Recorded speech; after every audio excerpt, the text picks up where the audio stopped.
Marcus Chen stopped abruptly in the middle of his delivery route when tech billionaire Victor Sterling waved a document in Mandarin in front of his executive team. His secret fluency in Mandarin burned in his throat. "Whoever can translate this acquisition proposal gets my daily salary, $27,400, Sterling announced, dismissively gesturing at Marcus as he waited with the lunch order. The conference room erupted in laughter as executives exchanged knowing glances. Marcus kept his eyes down, focused on balancing the takeout bags. "Maybe we should use Google Translate," joked Derek Willis, VP of Operations, his Harvard class ring clinking against his water glass. "Probably more reliable than any translation service we'd pay for." Marcus's phone buzzed in his pocket, a reminder about his mother's medical bills, $25,000 in debt that could force her to stop treatment.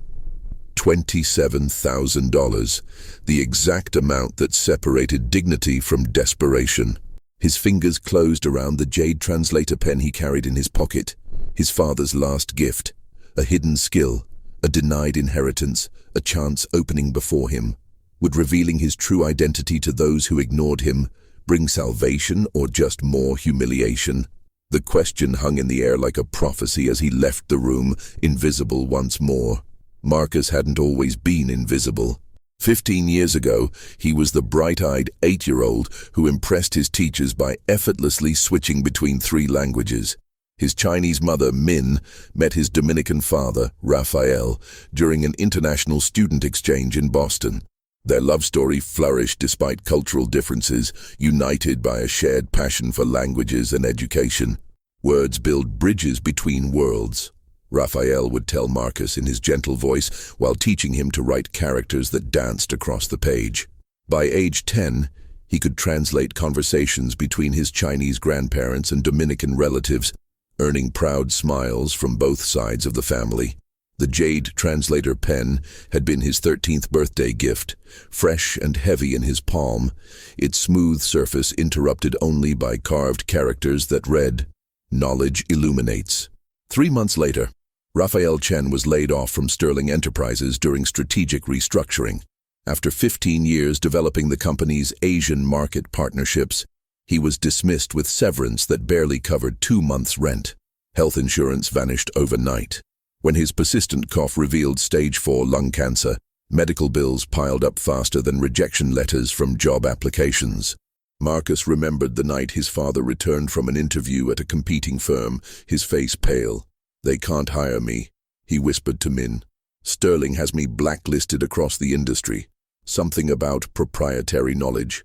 6 months later, Raphael was gone, leaving behind $43,756 in medical debt, a devastated family, and a jade pen that Marcus now carried everywhere as both talisman and burden. At 23, Marcus's days followed a relentless rhythm. He delivered food for 3 different apps from 6 a.m. to 6 p.m., cared for his partially paralyzed mother until dawn, slept only 3 hours, then translated academic articles online from 8 a.m. to 2 p.m. under the pseudonym Linguistic Bridge. The anonymous translation work paid $22 per hour, much better than his delivery jobs at $14.16 per hour plus tips, but clients were inconsistent. 60 hours of work per week barely covered expenses, $200 for their studio apartment, $460 for his mother's medications, $275 for his father's medical debt payment plan, and basic living expenses. The mathematics of survival left nothing to save. For 2 years, Marcus had delivered meals to Sterling Enterprises, circulating like a ghost, while executives discussed billion-dollar deals. He'd learned to become invisible, while his ears caught everything: strategic acquisitions, product launches, personnel changes. His fluency in Mandarin, Spanish and English transformed background noise, meaningless to others, into valuable information for him. The document appeared on Sterling's desk precisely at 10:17 a.m. on Friday. Marcus noticed it because he was delivering Sterling's usual lunch order, close enough to see the Shanghai postmark and Hang Tech Innovations logo, one of China's largest semiconductor manufacturers. He also noticed how Sterling's usually composed face flickered with momentary panic. By noon, the executive floor was in chaos. Urgent meeting notifications popped up on monitors. The translation team was scrambling. Then came the bad news. Lin, the head translator, was in Beijing visiting family, and her two colleagues were at an industry conference in Tokyo. Marcus was collecting the lunch trays methodically, moving through the confusion like a shadow, when Sterling burst from his office, waving the document. Everyone in the conference room. Now. He should have left. His delivery shift technically ended at noon on Fridays, but curiosity, or perhaps fate, kept him there, wiping down already clean surfaces while executives gathered. Sterling slammed the document on the table. Huang is offering us exclusive manufacturing rights for our new processor. This could double our Asian market share. Fantastic news, ventured Willis, confusion evident in his voice. It would be, Sterling shot back, if we could read the damn thing. They sent it in Mandarin, and our translation team is unavailable. They want an answer in 72 hours, or they're taking the deal to Samsung. Marcus's heart raced. He recognized several characters visible on the cover. Technical terms his father had taught him. Specifications for semiconductor manufacturing tolerances. Can't we use a service? Asked Priya Sharma. For something this confidential and technical? Sterling scoffed. You want our competitive advantage leaked to every tech company in Silicon Valley? The executives shifted uncomfortably. Marcus's cleaning cloth moved in silent circles over the sideboard.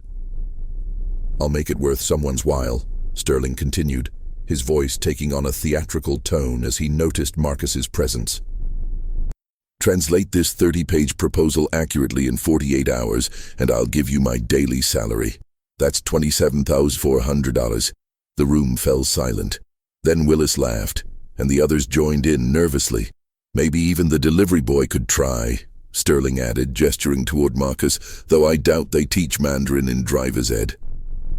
More laughter, this time harsher. Marcus kept his gaze down, but his fingers tightened on the cleaning cloth. Let's divide it among the team, Willis suggested. Use translation software for the first pass, then revise. As executives dispersed, grabbing copies of the document, Marcus noticed two things. First, they were mistranslating even the title page, muttering about partnership opportunities when the characters clearly indicated an exclusive manufacturing contract. Second, the 72-hour deadline coincided precisely with his mother's treatment deadline. Without payment, her care would be discontinued. Sterling's daily salary would cover his mother's immediate medical needs and their overdue rent. But revealing his skills could cost him his job if he failed, or worse, if he succeeded and threatened executive egos. And what if the document contained the same predatory policies that destroyed his father's career? Would the same company that ruined his family now profit from his hidden talent? And if he refused this chance, would he ever forgive himself? At 1:43 a.m., Marcus made his decision. Standing in the dim light of their studio apartment's kitchenette, his mother slept restlessly on the converted living room bed, medical monitors projecting blue shadows across her face. He wouldn't reveal himself directly. Not yet. Too risky. But he could test the waters, see how valuable his skills might be. On Saturday night, he was back at Sterling Enterprises. His delivery driver uniform was perfect cover for after-hours access. Security recognized him from his regular routes. The executive floor was empty. The guard nodded familiarly as Marcus pushed his insulated delivery bags past the security desk. Working overtime on the weekend, Marcus explained. Mom needs medicine, he replied, exaggerating his accent, playing the role they expected. In the conference room, executives had left their translation attempts scattered across whiteboards, a mess of technical jargon and mistranslated business terms. Marcus winced at the butchered interpretations. Using his jade pen, he carefully corrected 3 critical sections, translating complex semiconductor terminology with precision. He signed simply, Night Owl. The corrections were specific enough to demonstrate expertise, but limited enough to seem like helpful hints rather than a complete solution. A test to gauge reaction. By Sunday morning, his anonymous assistants had already caused a stir. Arriving early with his delivery route, Marcus lingered near the conference room door, eavesdropping on the conversation. "Who the hell is Night Owl?" Sterling demanded. "Security says no unauthorized personnel entered the building," Willis replied. "Must be someone on our team." Marcus watched through the door crack as Willis studied the whiteboard with a calculating expression. Then, to his amazement, Willis erased his signature and turned to Sterling. "Actually, I did that part," Willis claimed smoothly. "I've been studying Mandarin on my own. Didn't want to make a big deal of it until I was more fluent, but given the emergency..." Sterling patted his shoulder. "Finally, someone taking initiative around here. Take the lead on this, Willis. Coordinate the team efforts." Marcus's small victory turned to ash. Willis was being promoted based on his work. The injustice burned him deeply, but he couldn't afford to wallow, not with 48 hours remaining before his mother's treatment deadline. That night, with his mother finally sleeping, Marcus spread the photographed documents across their small table. As he analyzed the technical aspects, he discovered something that chilled his blood. The contract included clauses for workforce optimization, language that would allow Sterling to lay off 300 factory workers in exchange for reduced production costs. Among those workers would be his cousin's family, who had finally found stability after immigrating the previous year. Marcus leaned back, the jade pen suddenly heavy in his hand. Complete the translation anonymously and allow more families to suffer, or reveal himself and risk everything. His phone buzzed with a message from building management. "New security system installed in executive wing. All delivery personnel must complete routes before 7 p.m. until further notice." The deadline was tightening. With his after-hours access restricted, Marcus resorted to desperate measures. During his Monday delivery runs, he hid in bathroom stalls during breaks, frantically translating on scraps of paper. He worked through lunch in the supply closet, racing against Sterling's deadline and his own. By Monday night, he had completed approximately 40% of the document. Carefully, he placed more anonymous Night Owl notes in the conference room, watching Willis continue to claim credit, growing more confident with each successful interpretation. The countdown advanced. Tuesday brought more progress, more stolen moments between deliveries. Marcus's eyes burned from lack of sleep. His hands were numb from writing. His mother's condition worsened. The stress of potential treatment interruption sent her blood pressure dangerously high. "Necesitamos un milagro," his mother whispered that night, holding Marcus's hand. "We need a miracle." What his mother didn't know was that Marcus held the miracle in his hands, if only he had the courage to reach for it. "We have a security breach." The words cut through Tuesday morning's executive meeting like a blade. Marcus, preparing coffee service, kept his expression neutral as the security chief displayed video footage showing a shadowy figure in the conference room after hours. "The cameras caught someone, but the angle doesn't show the face," he explained. "Could be industrial espionage. Investigate everyone," Sterling ordered, "especially delivery personnel with after-hours access." Marcus felt Willis's gaze fixed on him. Had he connected him to the mysterious translations? That afternoon, security was interviewing all delivery drivers. When Marcus's turn came, he performed his role perfectly. The simple delivery driver who barely spoke English, confused by complicated questions. "No entiendo el problema," he repeated, hating himself for the stereotype, but recognizing its protective power. "I just deliver food. Don't touch papers." The security chief seemed satisfied, but Willis remained after the interview, his Harvard ring clicking against the table. "Interesting," he said when they were alone. "You seem to understand English perfectly when I give delivery instructions." Marcus shrugged, eyes down. Instructions simple, questions complicated. Willis moved closer. "I think you understand much more than you let on. Much more." That night, Marcus discovered his delivery bag had been searched. His stomach churned as he realized what was missing. The jade translator pen, his father's gift, his talisman. "Looking for this?" Willis twirled the pen between his fingers when he cornered Marcus in the empty break room. "Quite an unusual item for a delivery driver. These characters here represent knowledge, don't they?" Marcus tried to grab it, but Willis pulled it back. Security is very concerned about unauthorized items that could be used for corporate espionage. I took the liberty of filing a report. Wednesday morning brought an HR warning to Marcus for possession of unauthorized materials and suspicious behavior. Without his jade pen, his connection to his father, his confidence, Marcus felt adrift. The countdown to his mother's treatment deadline showed 34 hours remaining. His mother had been rushed to the emergency room with chest pains, draining their meager savings on ambulance co-pays. The building manager had posted final eviction notices on similar families throughout their complex. Desperate, Marcus used his lunch break to access Willis's computer while he was in meetings. What he discovered horrified him. Willis had deliberately mistranslated crucial sections of Huang's proposal. Sections that would not only harm workers but could violate international trade laws. Sterling was about to sign an agreement that could trigger investigations and massive fines. When he returned to his delivery duties, Willis was waiting. "I know it's you," he said bluntly. "The mysterious translator. I checked personnel files. Your mother is Min Chen, formerly Min Lu from Shanghai. Your father worked here until how shall I put it, let him go." Marcus's mask dropped. "My father was a valuable asset to this company." Willis's eyebrows rose at his perfect English. "So she says. I wondered how long you'd maintain the charade. Return my pen. After I speak with immigration about your mother's visa."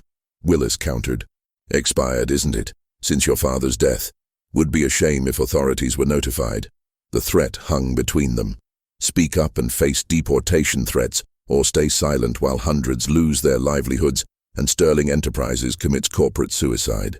30 hours to his mother's deadline, 24 hours to Sterling's. Marcus had never felt so trapped or so determined. The emergency board meeting began at 9 a.m. Thursday, exactly 24 hours before Huang Tech's final deadline. Marcus circulated silently around the conference room perimeter, serving coffee and arranging pastries, while Willis presented his completed translation to Sterling and board members. "As you can see," Willis explained, pointing to his PowerPoint, "the terms are extremely favorable. Hang is offering exclusive manufacturing at 15% below market rates with minimal quality control oversight." Marcus winced at the mistranslation. The document actually specified rigorous quality control protocols with tolerance standards 15% higher than industry average. "Their only unusual request," Willis continued, "is accelerated production timeline using what translates roughly as modified personnel allocations." Marcus's hands trembled as he filled the water pitcher. Willis was deliberately hiding the mass layoffs the contract would require. "There's a technical section about the Liuang moxing process that's still unclear," Willis admitted, mangling the pronunciation so badly that Marcus couldn't help but flinch. Sterling noticed. "Something wrong with the coffee boy?" All eyes turned to him. The moment seemed to stretch, his future hanging by a thread. "Liuang moxing," Marcus corrected softly, the proper pronunciation flowing naturally. "It means fluid modeling system, not what he said." The room froze. Willis's face darkened. "Excuse me?" Marcus straightened his shoulders, 16 years of language study overcoming 5 years of practiced invisibility. "You've mistranslated several critical sections. Liuang moxing refers to semiconductor thermal management systems that require specialized handling during manufacturing. It's not about personnel reallocation, it's about technical specifications." "How dare you interrupt?" Willis began, but Sterling cut him off. "You speak Mandarin?" Sterling asked, looking at Marcus as if seeing him for the first time. "Mandarin, Spanish and English," Marcus replied, his heart racing. "I also read Japanese and Korean, though my spoken fluency is limited." "He's lying," Willis interrupted. "He's just a delivery driver." "My father was Raphael Chen," Marcus continued, gaining confidence with each word. "He built this company's Asian market division before the strategic restructuring 5 years ago. He taught me business Mandarin and technical terminology from childhood." A flicker of recognition sparked in Sterling's eyes.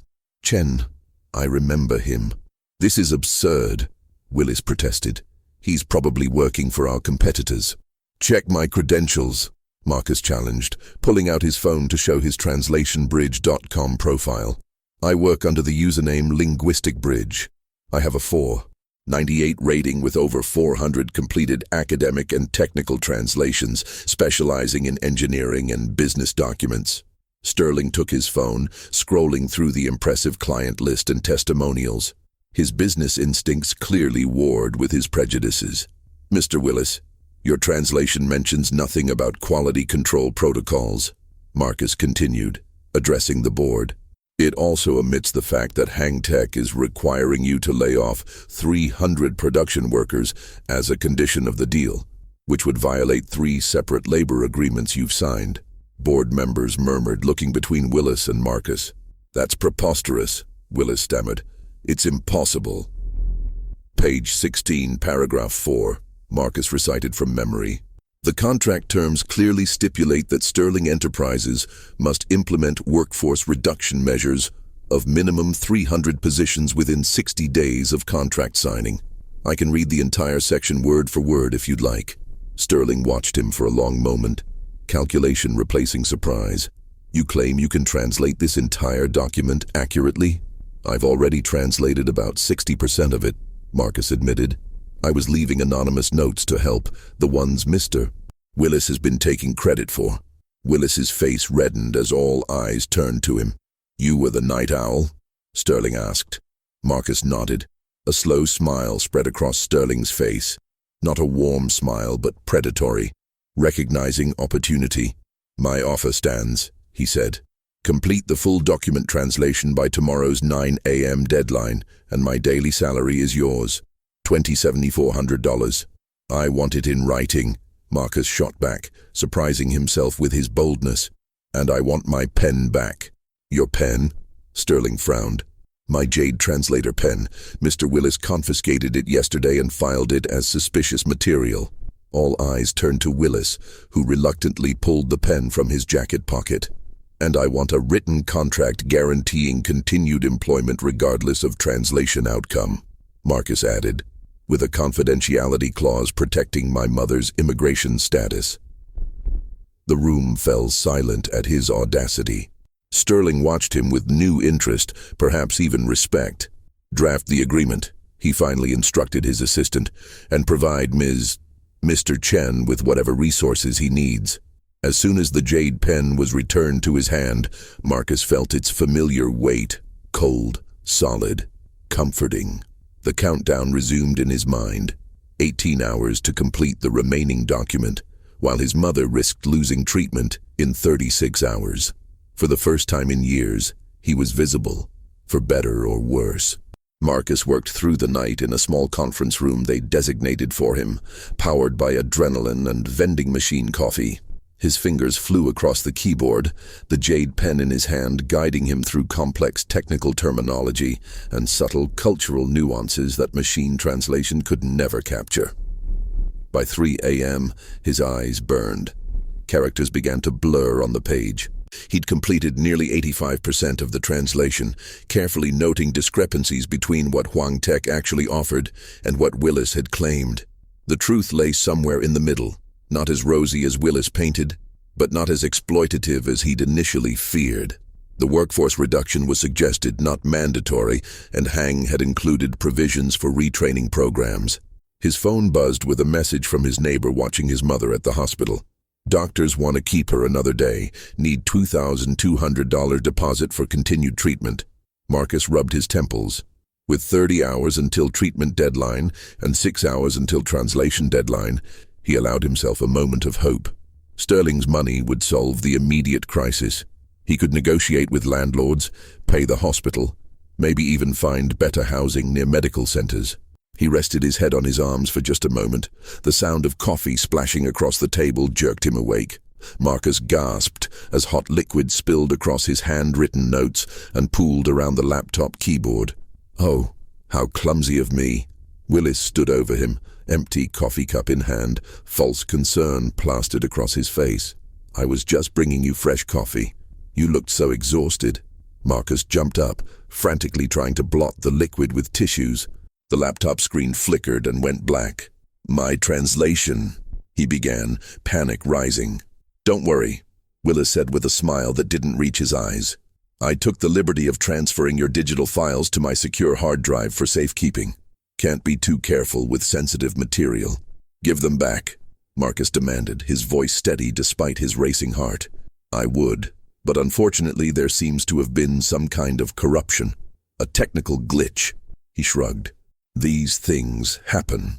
The digital backup was gone. 4 hours before the final deadline, Marcus would need to reconstruct crucial sections from memory and the coffee-stained notes that were still legible. As Willis left, he called over his shoulder. Sterling expects perfection, you know. One misinterpreted clause could cost the company millions. I'm sure he'll understand if you need to withdraw from the process. Marcus's phone buzzed again. This time, the hospital billing department.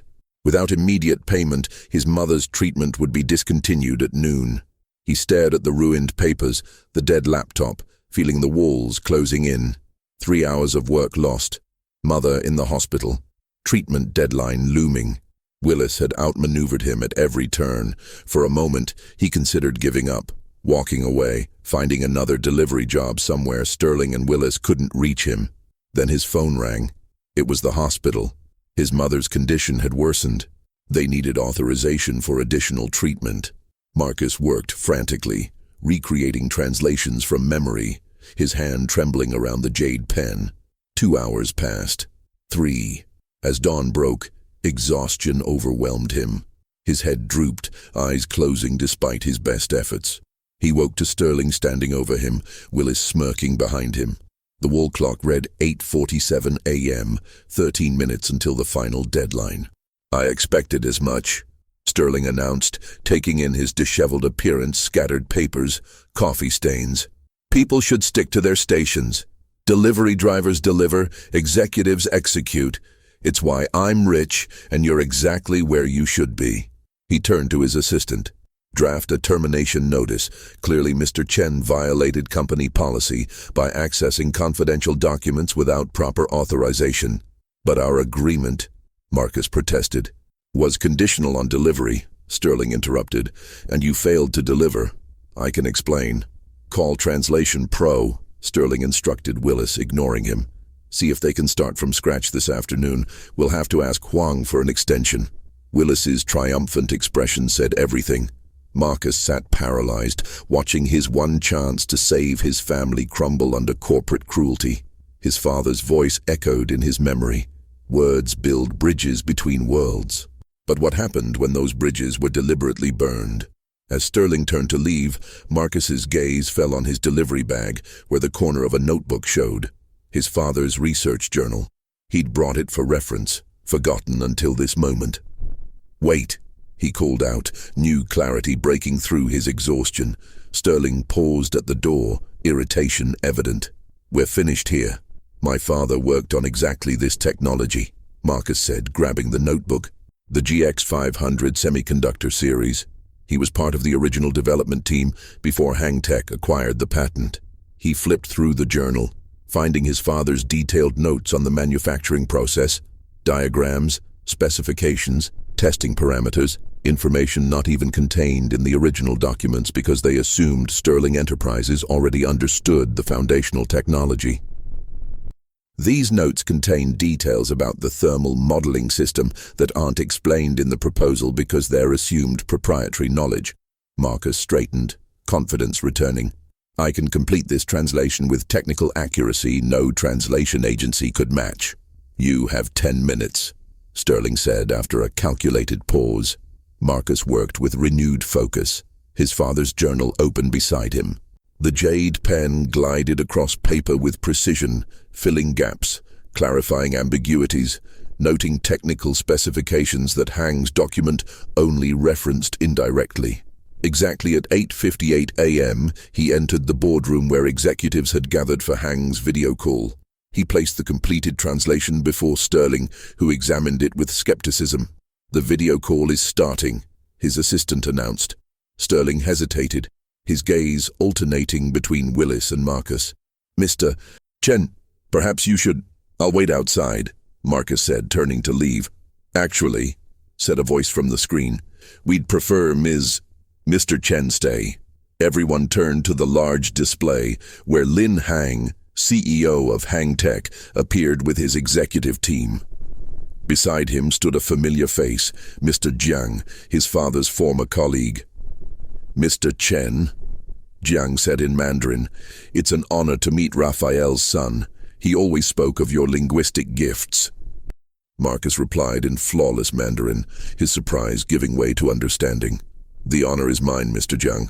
I didn't know you were aware of my employment here."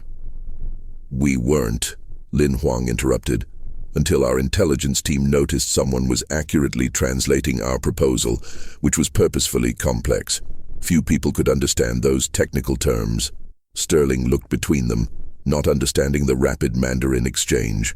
Marcus switched to English. "Mr. Hang says they included technical complexities as a test. They wanted to see if Sterling Enterprises still maintained the expertise my father helped build."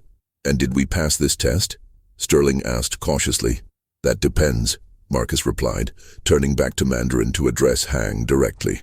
"The proposal contains ambiguities about personnel requirements that could be interpreted as demanding layoffs. Was this intentional?" A subtle smile crossed Hang's face. "Very perceptive. We've had concerns about Reeves, Sterling's labor practices since Mr. Chen's departure. The workforce language was deliberately ambiguous to see how they'd interpret it." Marcus turned to Sterling. "Hang Tech is concerned about your company's approach to personnel management. They included that section as a character test." Willis stepped forward. "This is ridiculous. She's making it all up." "Mr. Willis would like to explain why he deliberately mistranslated important sections and sabotaged my work." Marcus interrupted, pulling out his phone to show security footage he'd retrieved during his night of research. Willis was clearly visible spilling coffee on his computer and deleting files from his directory. The room fell silent. Sterling's expression hardened as he watched the undeniable evidence. "Mr. Willis," he said quietly, "you're fired. Security will escort you out." As Willis was removed, protesting loudly, Hang spoke again in Mandarin. "We'll proceed with the contract under one condition, that Mr. Chen oversee implementation as our cultural liaison." The jade pen glided smoothly across Marcus's notes as he translated the conversation in real time, its smooth surface catching the light and leaving sharp blue characters with a faint scent of sandalwood and possibilities. It was no longer a memory of loss, but an instrument of his authority. "They insist on working directly with me as a condition of the deal," Marcus explained, and the power dynamic in the room shifted visibly. Sterling watched him, recognizing the influence he now wielded. With Huang's deadline minutes away and millions at stake, he had no choice. "Agreed," he said. "Mr. Chen will oversee cultural aspects of implementation." The video call ended with Hang expressing satisfaction at finding Raphael Chen's legacy alive at Sterling Enterprises. As executives dispersed, Sterling approached Marcus. "It seems I underestimated you."